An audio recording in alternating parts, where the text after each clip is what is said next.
Class 10-এর এই যে অধ্যায় 2 মানে সরল সুদ কষা এর যে অবজেক্টিভগুলো আছে সেই অবজেক্টিভগুলো আমি দেখাচ্ছি। আশা করছি বুঝতে পারবে, ভালো লাগবে।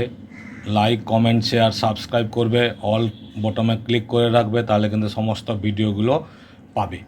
ঠিক আছে, এবার দেখো কোশ্চিন নম্বর 21-এর প্রথমে যেটা দেওয়া আছে অতি সংক্ষিপ্ত উত্তরধর্মী প্রশ্ন VSA, বহু বিকল্পীয় প্রশ্ন, যেটা MCQ।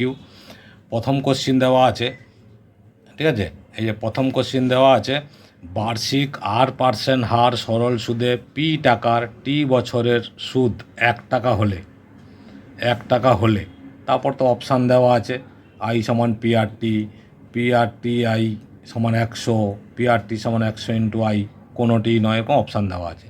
তাহলে এটা আমরা কি করব? আমরা জানি একটা সূত্র জানি, I equal to PRT by 100। ঠিক আছে, তাহলে এখানে PRT সমান হচ্ছে 100 ইন্টু I। ঠিক আছে, 100 ইন্টু I মানে সরল সুদ কষা, যেটা আমরা SI ধরি বা I ধরি। তাহলে এইটাই হচ্ছে আমাদের অ্যান্সার। এর অপশান দেখবে কততে আছে? সিতে, অপশান সি। তার মানে হচ্ছে উত্তর হচ্ছে 100 ইন্টু I, মানে SI যেটা লিখি আমরা, এটাই হচ্ছে অ্যান্সার, অপশান সি, এটাই অ্যান্সার। কোশ্চিন নম্বর 2তে বলেছে কোনো মূলধন একটি নির্দিষ্ট সরল সুদের হারে 20 বছরে দ্বিগুণ হয়, ওই একই সরল সুদের হারে মূলধন 3 গুণ হবে। একই সুদের হারে মূলধন 3 গুণ হবে। তাহলে মূলধন দ্বিগুণ হলে মূলধন মানে P সমান যদি 2, মানে দ্বিগুণ বলেই দিয়েছে 2 গুণ, P সমান দ্বিগুণ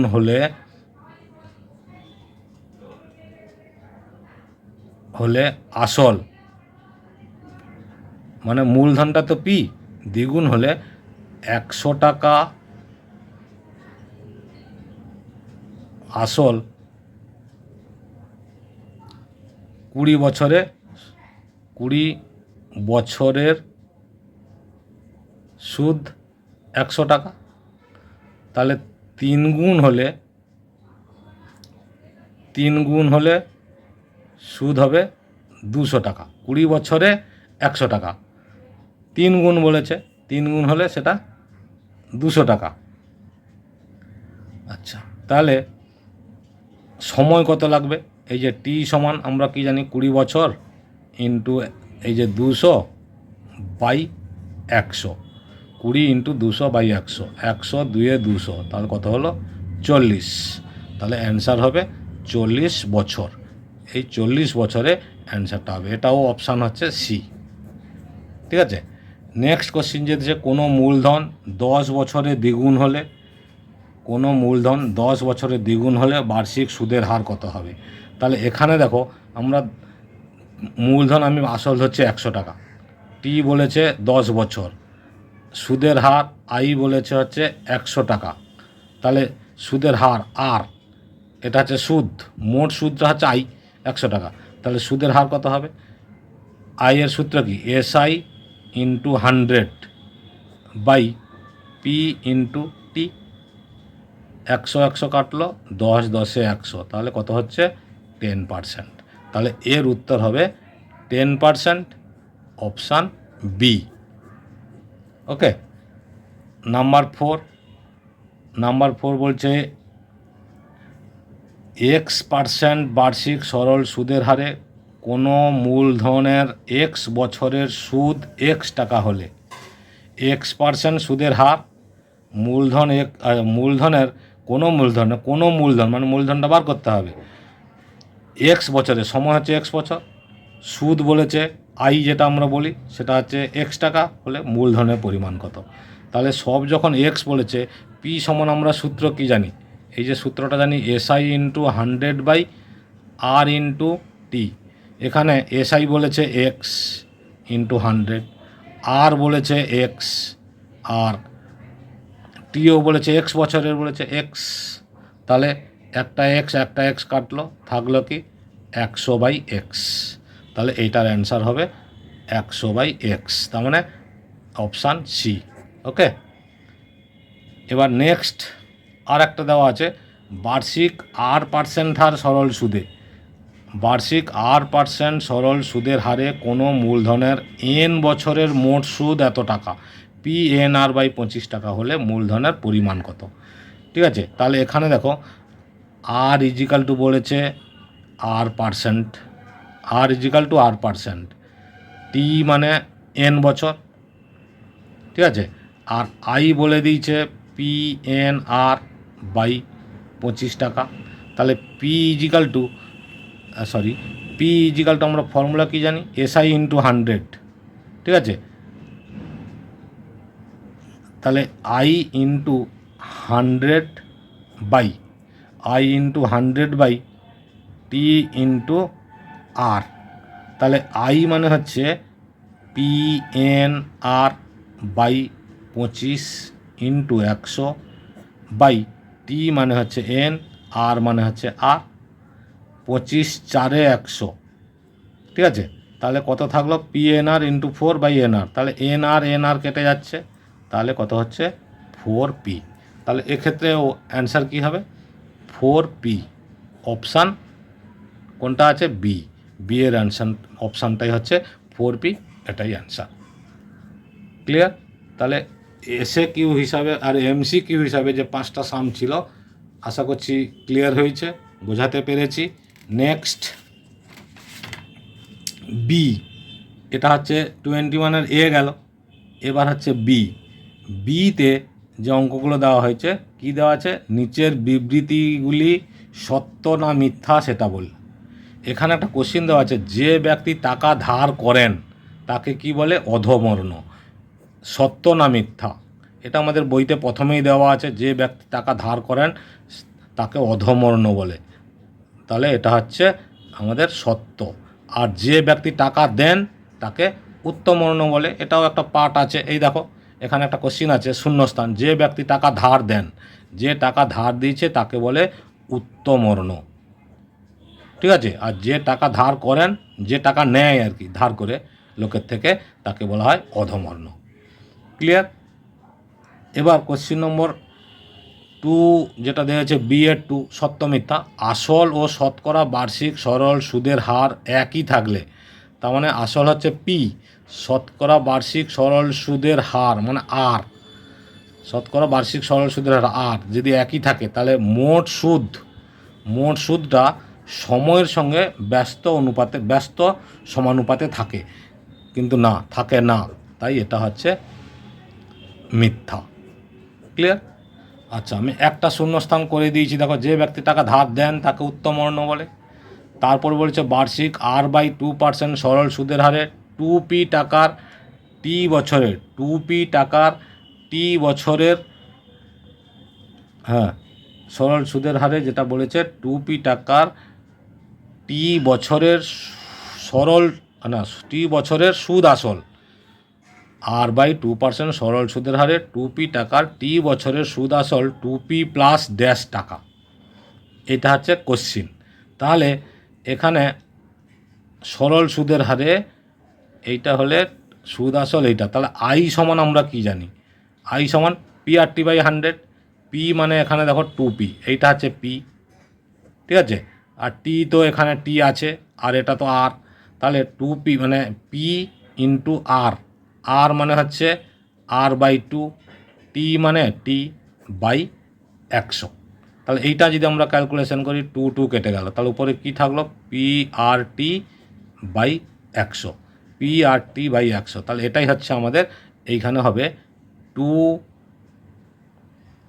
নয় PRT/100, তার মানে 2P প্লাস 2RT/100, এটাই হচ্ছে অ্যান্সার।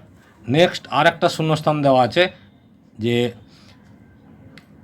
1 বছরে আসল ও সুদ আসলের অনুপাত দেওয়া আছে। আসল তো আমরা কি জানি P অনুপাত দেওয়া আছে 8:9 হলে সরল সুদের হার কত, তাহলে P = 8x আর A = দেওয়া আছে 9x। তাহলে I = আমরা কি জানি, একটা সূত্র জানি A - P, তাহলে 9x মাইনাস 8x সমান হচ্ছে এক্স, তাহলে আই ইজিক্যাল টু আমরা পেয়ে গেলাম। ঠিক আছে, এবার টি টি দেওয়া আছে 1 বছর। ঠিক আছে, তাহলে সুদের হার বলেছে আর সমান আমরা কি জানি এসআই ইন্টু 100, এসআই মানে 100, সরি এসআই ইন্টু এসআই মানে হচ্ছে এক্স, এইটা হচ্ছে SI, SI into 100, 100 into SI by P into T, P মানে হচ্ছে 8x আর টি মানে হচ্ছে 1, তাহলে এক্স এক্স কাটলো, 4 দুগুণে 8, 4 25, তাহলে 25/2, 25/2 মানে 12.5%, 12.1-2%, 12 দিয়ে 24 একে 25, 12.5%, তাহলে এটার উত্তর হবে 12.5%। তাহলে শূন্যস্থান এই 3টে ছিল, সেই শূন্যস্থানও আমাদের অ্যান্সার হয়ে গেল। ঠিক আছে, এবার শূন্যস্থান হয়েছে তো, এবার আমাদের যেটা দেওয়া আছে সেটা আছে এসএ কিউ। এসএ কিউ প্রথম অঙ্ক কী দেওয়া আছে, এই যে প্রথম অঙ্ক বলা আছে কোনো মূলধন বার্ষিক 6.14% সরল সুদের হারে কত বছরে দ্বিগুণ হবে, কত বছরে দ্বিগুণ হবে। তাহলে আমি এখানে অঙ্কটাকে করব কিভাবে, পি সমান আমি ধরে নিচ্ছি 100 টাকা, এটা হচ্ছে ধরি পি মানে যেটা হচ্ছে আমরা বলি আসল 100 টাকা, সুদ আসলে দ্বিগুণ হবে, সুদ আসলে দ্বিগুণ, সুদ আসল মানে এ, সুদ প্লাস আসল, তাহলে দ্বিগুণ হবে, তাহলে এটা হচ্ছে 200 টাকা। ঠিক আছে, তাহলে সুদ এসআই সমান কত হবে, সুদ আসল মাইনাস আসল, তাহলে কত হলো 100 টাকা। ঠিক আছে, 100 টাকা। এবার আমাদের সময় বের করতে বলেছে, তাহলে কত বছরে দ্বিগুণ হবে, তাহলে সময় মানে টি সমান আমরা কি সূত্র জানি, টি সমান হচ্ছে এসআই ইন্টু 100, 100 ইন্টু 100, এসআই হচ্ছে 100, 100 ইন্টু 100 বাই পি 100 ইন্টু আর, আর দেওয়া আছে 6 4 24 একে, এই যে আর দেওয়া আছে এইটা 6 4 24 একে 25-এর 4, তাহলে কত হলো 25-এর 4, 100 100 কেটে গেল, কী থাকলো 100 ইন্টু 4/25, 25-এর 4 ছিল, গুণ করে উল্টে দিয়েছি, 25 4 100, তাহলে কত হলো 8, 4 4 16, সরি 16, 4 4 16 বছর, এই 16 বছর হচ্ছে আমাদের অ্যান্সার। ওকে, এই কোশ্চিন নম্বর 2টা দেখো, বার্ষিক সরল সুদের হার 4% থেকে 3.34% হয়, অমলবাবুর বার্ষিক আয় 60 টাকা কম হয়, তাহলে অমলবাবুর মূলধন কত। তাহলে এই ক্ষেত্রে অঙ্কটা কী হবে, এই যে পার্সেন্টেজ 4 থেকে এটা কমে গেছে, তাহলে আমরা বিয়োগ করে নেবো, 4 - 3.34, এটা বিয়োগ করতে দেখো 4 - 15/4 সমান 1/4%, তাহলে 1/4% মানে কি 1/4 টাকা আয় কমে 100 টাকা হয়েছে, 100 টাকা 1/4 টাকা কমেছে, তাহলে 60 টাকায় কতটা কমেছে, তাহলে 100 ইন্টু 60 ইন্টু 1/4 ডিভাইডেড বাই 1/4 হতো, গুণ করলে উল্টে যাবে 4/1, তাহলে 6 4 24, 3টে 0, 24,000 টাকা। ঠিক আছে, একটু টেকনিক্যাল প্রবলেমের জন্য এটা এইভাবে দেখানো হলো। ওকে, এই যে 3-এর অঙ্কটা দেখো, শতকরা বার্ষিক সরল সুদের হার কত হলে কোনো টাকার 4 বছরের সুদ আসলের 8/25 হবে হিসাব করি। তাহলে এখানে কোনো টাকার বলেছে, তো আমি এই জন্য পি ধরে নিচ্ছি এক্স টাকা। ঠিক আছে, তাহলে সুদ মানে এসআই, এসআইটা কত হবে বলেছে, সুদ আসলের 8/25, তাহলে সুদ আসল মানে আসল তো এইটা 4 বছরের সুদ আসলের 8/25, তাহলে SI equal to X into 8/25 সমান হচ্ছে 8x/25 টাকা।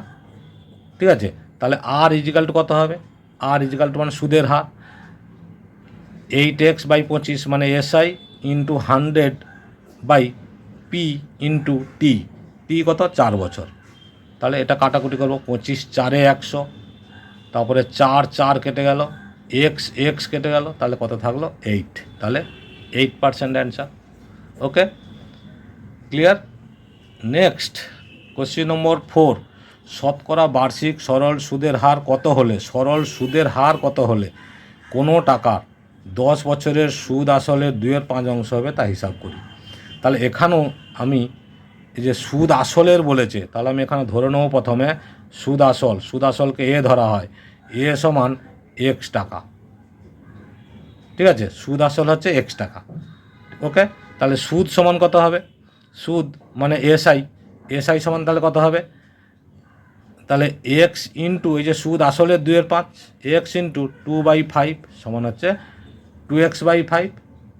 ওকে, 2x/5 টাকা। তাহলে আসল কত হলো? তাহলে পি সমান কত হবে? A minus X A minus I, P equal to A minus SI.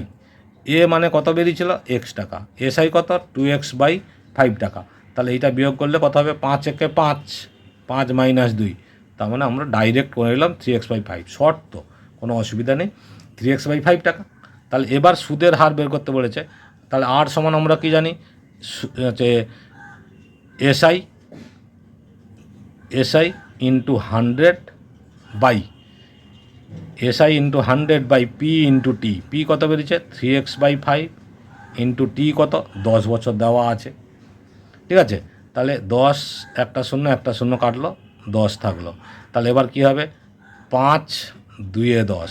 তাহলে এবার কত হচ্ছে? 4x/3x/5। তাহলে এটাকে আমরা উল্টে দিলাম 5/3x, এক্স কেটে গেল। তাহলে কত থাকলো? 5 4 20/3।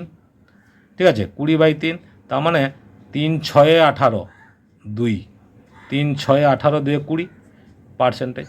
এটাই হচ্ছে আমাদের অ্যান্সার। তাহলে আগে আমাদের এই যে এসআই পি, এইটা তাকে বের করে নিতে হবে, না হলে আর এর সূত্র আমরা কী করে বসাবো?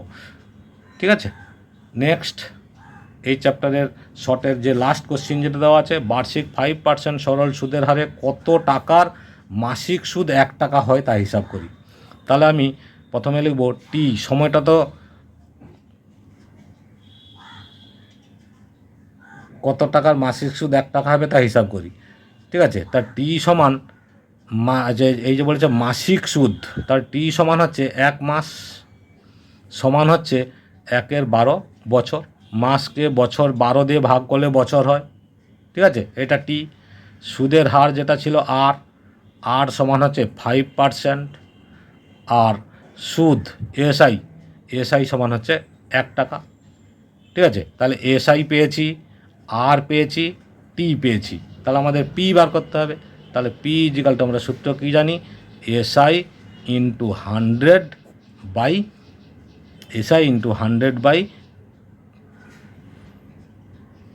আর ইন্টু টি। আর মানে 5 আর টি মানে হচ্ছে 1/12। ঠিক আছে, তাহলে এবার এসআই মানে তাহলে কত?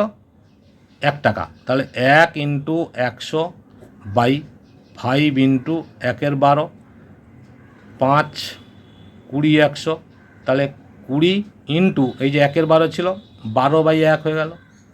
তাহলে 12 দিয়ে 24, 240 টাকা। 240 টাকার মাসিক সুদ 1 টাকা হবে। ঠিক আছে, আশা করছি বুঝতে পেরেছ। ক্লিয়ার? ভালো লাগলে সাবস্ক্রাইব করে রাখো। সাবস্ক্রাইব করলে কিন্তু সমস্ত ভিডিওগুলো তোমাদের কাছে যাবে। অল বটমে ক্লিক করলেও সমস্ত ভিডিও যাবে। ওকে।